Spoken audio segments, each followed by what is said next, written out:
بسم الله الرحمن الرحيم. Contracting agreements in Qatar.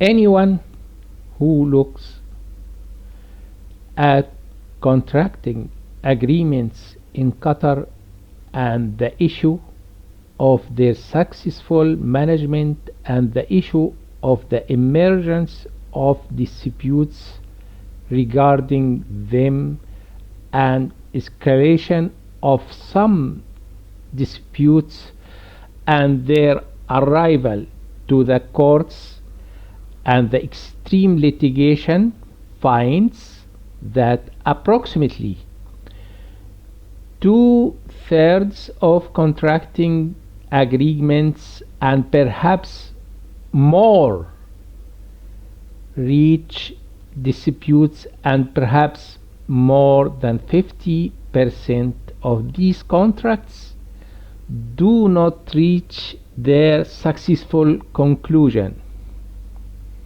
This is due to many reasons.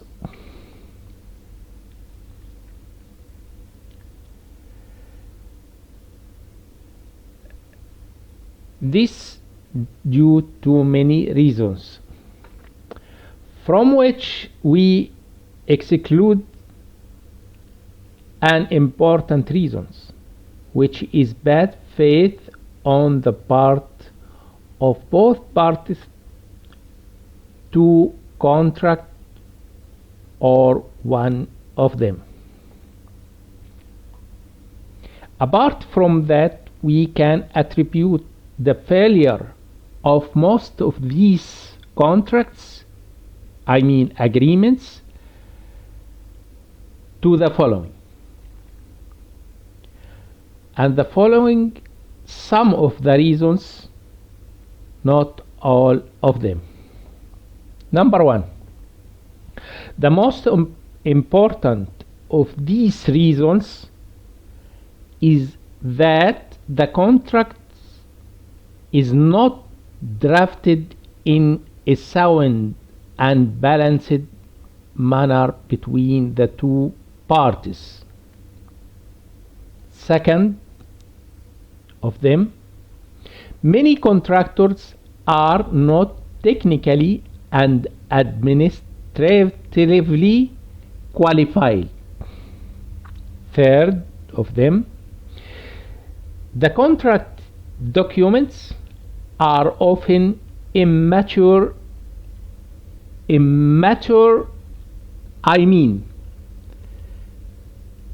By the documents, engineering schedules, specifications, bill of quantities. Number four, the owner is often inexperienced.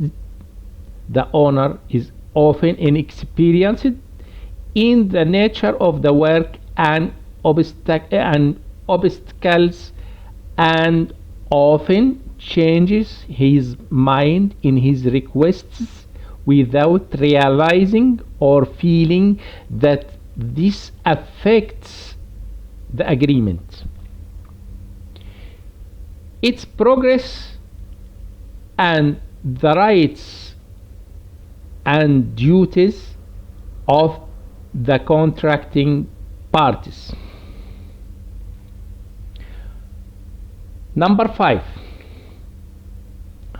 often there is no mechanisms for accountability periodically during the course of the contract by holding accountability meetings on many topics, all of which are related to financial settlement and timing settlements.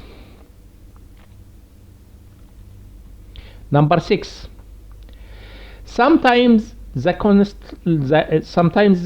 consultant or his representative is weak in dealing with the contract. contractual matters, and perhaps technical matters. There is a big problem related to this, which is that the financial feasibility that returns to the consultant is low, which leads to unsuccessful work. This also affects the quality of the work.